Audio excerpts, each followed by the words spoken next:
Today I have the privilege to introduce our speaker, George Nahodil, President and CEO of Members First Federal Credit Union. Today, George will highlight the importance of talent development, leadership, and succession planning within an organization. He will also share with us ways an organization can recruit, maintain, retain, and promote employees from within, as well as groom leaders for management roles. The discussion will also cover long-term and emergency executive succession planning and why it should be addressed regularly in advance of a catastrophic event. George will share his personal experience of the credit union's transition after the untimely passing of its president and CEO, Bob Marquette, which occurred in July of last year. To give you a little background on George, he is a graduate from Clarion University of Pennsylvania and has an MBA from the University of Connecticut. Before coming to Members First, George served as the VP of Sales at TransUnion and Credit Plus Solutions Group and was first Deputy Controller of Mount Vernon, New York. George is a founding committee member of the Harrisburg Hilton Hill Society, committee chair for the Central Penn College MBA program, and is also a board member for the Harrisburg Regional Chamber of Commerce.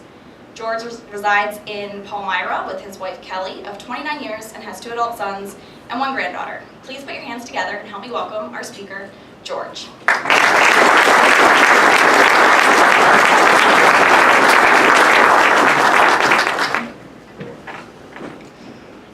love the fact that everyone hugs people here. Annie, good job. So first let me just say to you that it's a little nerve-wracking when you get up in front of all these people. So I'm a little nervous, but I just wanted to share with you my experience and talk about succession planning a little bit. And I want to just kind of get you to put you in the space that I was in on July 3rd of last year. So it's July 3rd, it's a Monday, and I had the day off. Doesn't happen very often. And so I had Saturday and Sunday off, and it was a beautiful weekend, okay? And so I have this great pool in my backyard, and I got up at 9 o'clock in the morning. I was actually up before then, but at 9 o'clock I had my swim trunks on, and I'm all excited to have this great day in my backyard and just, spend the day with my wife and my kids and have a good time. And so all of a sudden, I get this phone call. Now, you got to realize, I've been at Members First for, at that point, 17 years. And I have a good job. I mean, I'm an executive vice president of retail and marketing and commercial lending. And so is my life really good? Yeah, my life is like, I got a great life, I mean, I've been married for 29 years. Ski knows my wife. I think she likes him better than me. But so, I'm a happy-go-lucky guy, okay? And I'm enjoying, again, this beautiful sunny day. So I get this phone call, and it's Bob's brother, Bob Marquette. If you don't know, Bob was the gentleman that flew around in the Cape, okay? It was in all the commercials. And Bob was a gentleman that was, he was larger than life. I mean, he was a character, and when you would meet him, you would feel good about him. And he was going to be 69 years old, and so and he had this plan to retire. And so everybody on senior staff, I'm old, and I'm the youngest one, okay? I'm 58 years old. And so, I'm the youngest person. And again, the last thing from your mind is, I'm going to be running this business. It's not even a part of your thought process. So, his brother calls me, and he's very emotional. And he says, George, Bob has died. And so, I'm trying to compose myself. And I'm thinking, wait a second, this can't be true. And so I get through this emotional period, and to be honest with you, I'm teary-eyed, and my wife is like, "What's wrong?" And I'm like, "Bob just died," and I'm sitting there, and I'm saying, "What are we going to do?" Because just to give you a little bit of background, Members First has over 1,000 employees. It's a $4 billion organization. We have a $65 million payroll. that goes into our central Pennsylvania community. And so it's not a small organization. It's a very large organization. So, okay, what should I do?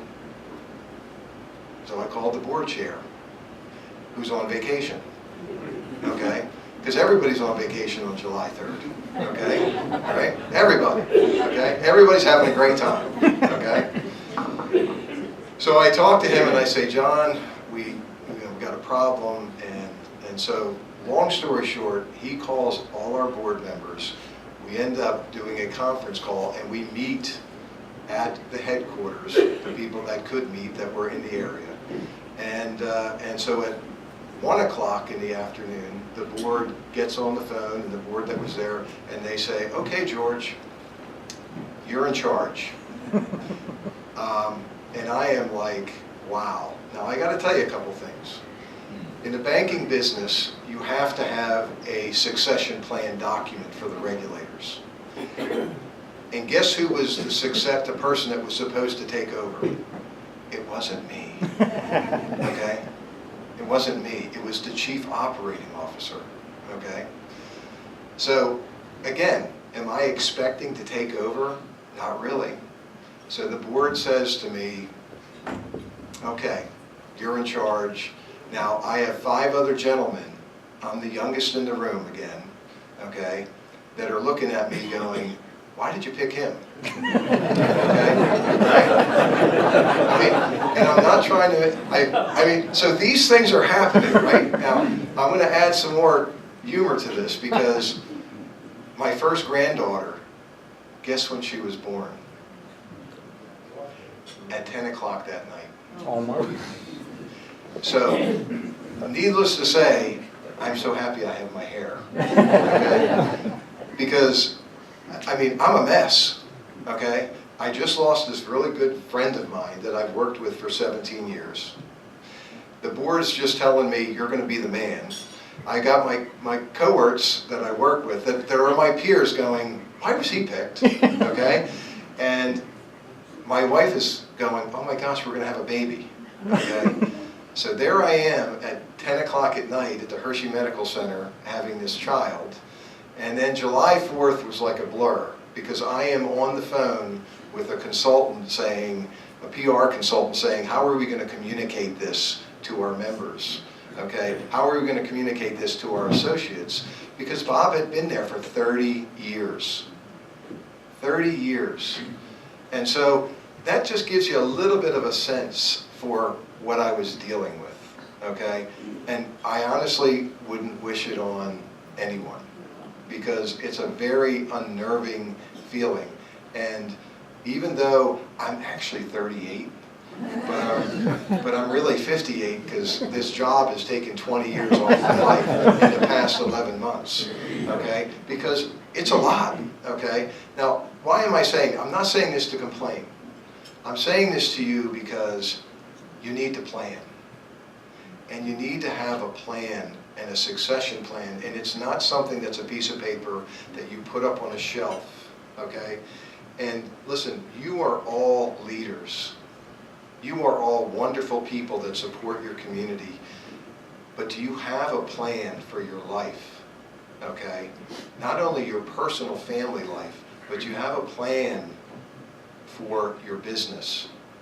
Whether you're, an owner of a company, a vice president, whatever the scenario is, you own rental properties, do your people know what to do? Your people that are close to you, do they know what to do if something should happen, okay? And so for me, I'm on a mission at our place to really get a succession planning process in place and get our next group aligned, the next generation aligned, because that's the biggest thing and the best thing that a leader can do, is provide the leadership to the next group, okay? And are you doing that? And it doesn't matter what role you have. Are you doing that with your kids? Are you doing that with your spouse? Are you doing that with your coworkers to get them ready? And so I just want to run through a couple of things. Zach, if you can kind of click through for me real quick. So I told you about that, okay? So what did we learn? Well, we really learned that, do you have media contacts? Do you know the guys over here at Fox TV, okay? Because if you don't, you may need them. Do you have a media partner in your business that you can call up? I'm trying to get a hold of somebody at 3 o'clock on July 3rd, okay, to say, hey, can you help me out? Because I need to do a media plan. And I did find a person that said, we can help you. And on July 4th, this person worked to help me to get that plan together, okay? So, do you have that thought process and plan, okay? So, Zach, click again. Talent development, okay? I mean, you have to put your egos aside. This is not all about me anymore. I have told our board of directors, I have 5 to 6 years left, and I'm retiring, okay? And they know that. I have told our employees, I am retiring in 6 years. I don't want to be on TV, okay? The next person in line is going to be on TV, okay? All right, not me. I'm not the guy that needs to go out and build relationships. This guy right here needs to build relationships, because how old are you, Zach? He's 32, okay? Because in 6 years I won't be there. So what do we have to do as leaders? We've got to let other people have control, okay? It's a very difficult thing for people to do. And I'm sure most of you are saying, I got a plan in place. I am that kind of person. But are you really that kind of person that you're letting control to the people that you work with? Zach? So, next one, Zach. So, some of the things that we do is, we have a document that we use where we actually mentor people and we look at their strengths and weaknesses, and we're lining people up. And it's difficult because you got to give people honest feedback. Isn't it hard to give people honest feedback? Is it hard for me to, when my wife says to me, which dress should I wear? Okay. Do I say, honey, you look fat in that one? No. Well, I think I like that color a little bit better. Are there ways for you to tell people that, you know what? Listen, Zach, you need to see more people. You need to, right? You need to work a little harder. Okay? Is that a hard thing to tell people? Yeah, it is. But those are the things you need to do. And can you do it with a little tact and a little leadership? Yes. You don't have to be mean-spirited about it. And so we've got a program that we're using to do that. Zach? Zach? I wanted to talk about this real quick. And I am not a degree snob. But for those of you in the room that have people that work for you, or if you are an employee of a company or an organization, I could not have gotten this job as a CEO because they did a national search, okay, the board. The one prerequisite for me to get the job is you had to have an MBA, okay? Now, thank God, I had an MBA, okay? Now, and I got it when I was 25 years old, okay? Going to school at night, okay? And so my comment to you is not to go and run out and get an MBA, but if you have people that are, again, your family members, your career partners, your friends, okay, your coworkers, are you encouraging them to go back to school? Because I can tell you, every young kid that I talk to at our place, I'm saying to them, why don't you go back to school and get your MBA? Because what are you doing at night? What do you think the 25-year-olds are doing at night? What did you do last night? I can't attest for this because I'm not like average 25-year-old. Okay.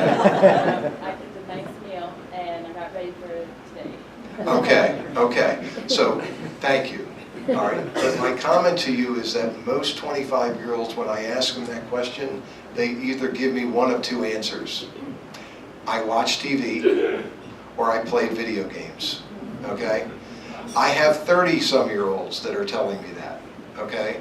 And my comment is the people in this room, you are the ones that need to encourage these folks to go back to school, okay? and get an advanced degree or get a degree, okay, so that they can continue to move up in their careers, okay? And so we're doing that at our place. We're very, focused on it. Zach? Zach? So, to end this, and I'd love to take your questions, true leaders, you have to trust people. You have to provide a team environment for teamwork. You've got to hold people accountable, but you've also got to be respectful to them. I never yell at people, ever, okay? You have to be professional, but you also have to be compassionate. There are times when people are late for work because their child didn't feel good. And that's okay. We're okay with that, right? All right? So being compassionate as a leader, but doing these things and knowing that people that you care about people is critical. But again, my ask of you is, I don't want anyone in this room, whether it's your family member, whether it's a coworker, to have to go through what I went through. And listen, we are doing great. We have a great team, but it's been unnerving for me for 11 months, okay? And I've worked extremely hard over the past 11 months, and I was working hard before then, okay? And so, please, take the time to be a leader. So, I appreciate your time. I appreciate you as a Rotary Club doing all that you do. You are the difference in our community. You are why our community in central Pennsylvania is so awesome, because of people like you that are sitting in this room. And when I hear you talk about all the things you're doing, it's awesome. And you know what I'm going to do? I'm going to give you a check for $2,500 for your scholarship program. All right.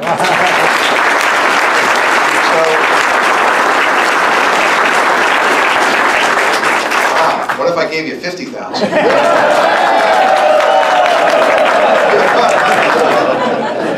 So, but I will go back and I will cut a check and I will send it to Courtney, okay, so that you can provide another scholarship to someone that they can have a better life for themselves. And so my congratulations to the 2 scholarship winners. Very proud of you. So thank you guys so much. I appreciate your time.